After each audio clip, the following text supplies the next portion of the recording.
My name is Fiona Carnarvon, but I'm also the Countess of Carnarvon, and I live at Highclere Castle, which is better known to many people as Downton Abbey. Highclere Castle has 200 or 300 rooms, and it has 50 to 80 bedrooms, and it sits in 1,000 acres of parkland, which is completely beautiful, and then a further 5,000 acres of farmland and woodland around that. So it's a wonderful breathing space in southern England. Lady Almina was an extraordinary woman who in 1895, at the age of 19, came to marry the 5th Earl of Carnarvon, my husband's great-grandfather, who lived at Highclere.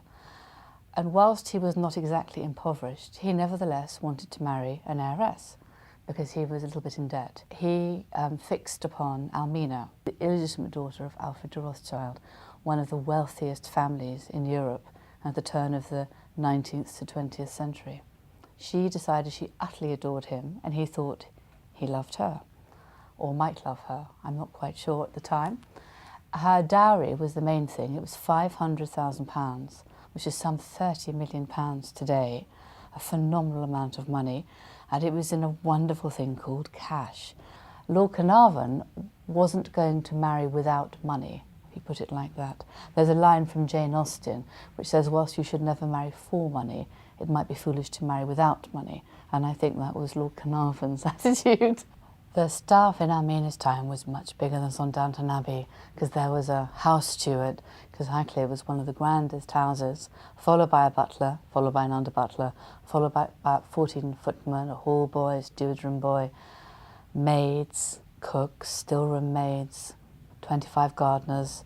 Then there were various departments, a maintenance team, a woodsman team, because we had our own sawmill there, farmers, a farming team department. I quite like the scenes which are not shot at Highclere because they're fresh and fun, and I haven't seen them being reshot several times over.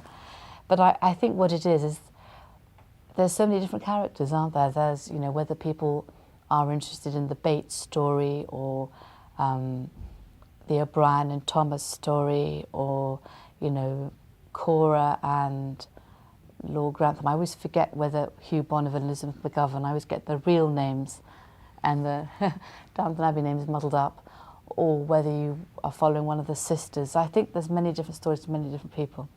But I think my favourite character is the castle.